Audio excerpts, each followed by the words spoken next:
Hello everybody and welcome to the vlog. My name is Daniel and today we'll be talking about the Bolero Basic.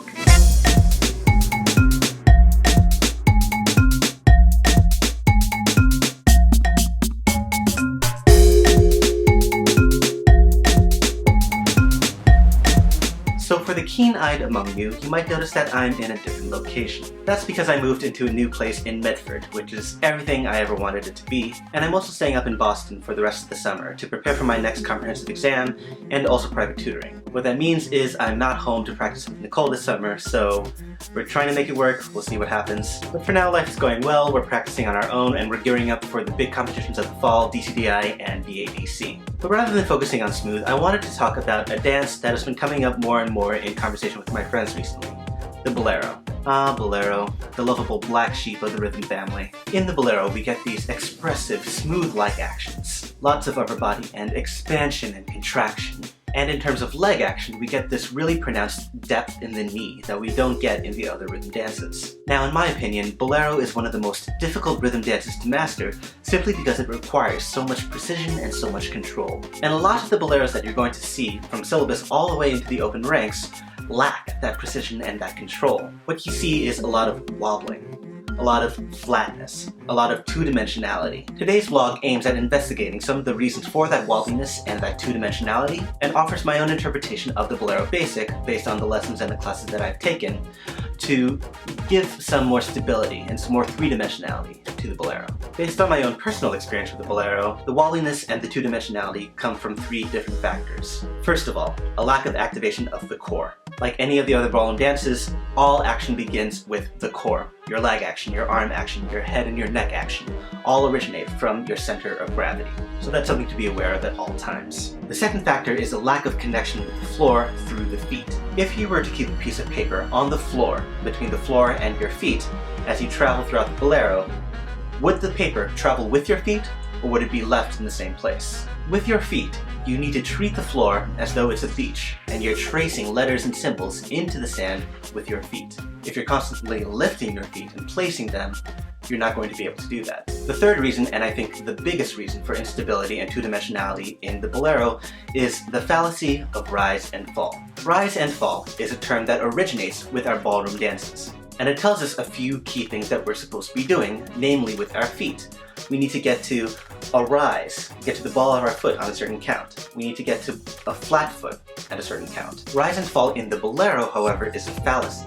That's not the idea that we should be thinking about. Rather, the idea is elevation above the standing leg. When you think about it in terms of elevation above the standing leg, you achieve a much more grounded base before achieving that height differential that characterizes the Bolero. Here's what that means in terms of the Bolero Basic. I'm assuming that the leader is starting with his weight on the right foot. You begin to prepare by pointing your left foot to the side on the and before the first beat. And then you transfer your weight laterally to the left on 1, maintaining the same level, achieving a flex in your left knee, and straightening your right leg and pointing your right foot. Continually elevate above the new standing leg by using body and leg rise from 1 to the and of 2, 1 and 2 and. If your body and leg rise carry you to the ball of your foot on your new standing leg, great, but don't make that your primary goal. Focus rather on the elevation through body and leg rise, and if foot rise happens, then so be it.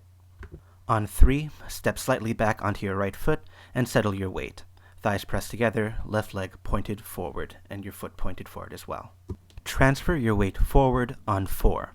Maintain depth in your front knee while straightening and pointing with your back leg, maintaining contact with the floor through the right big toe. Before the new measure, prep the same way to move to the right as you did to the left. Track the leg to point to the right on the and before the first beat of the new measure. On 1, transfer your weight laterally to the right.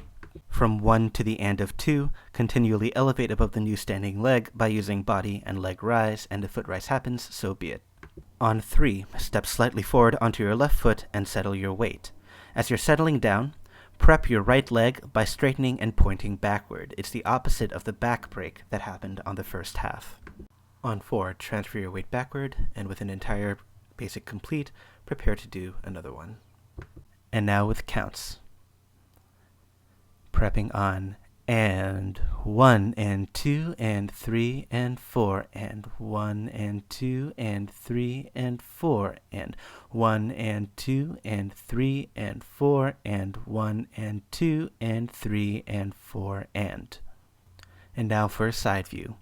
We're prepping on and 1 and 2 and 3 and 4 and 1 and 2 and 3 and 4 and 1 and 2 and 3 and 4 and 1 and 2 and 3 and 4 and 1.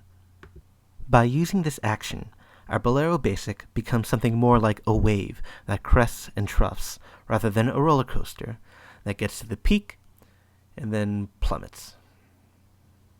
By elevating above the standing leg, rather than thinking about rise and fall, we force ourselves to do two things. First, we remain deeper in our knees and more grounded, more connected with the floor for longer. And second, we add more depth and volume to something as simple as a Bolero Basic. What do you think? Does this interpretation of the Bolero Basic make sense to you? Do you agree? Do you disagree with what I just said? If you disagree, how would you dance your Bolero Basic? Make sure to leave a comment in the box below, or even better, make your own video and show me what your Bolero Basic looks like. Make sure to like the video if you've liked it, and make sure to subscribe to my channel for more ballroom related content. As always, thank you for watching this video, and until the next time, bye!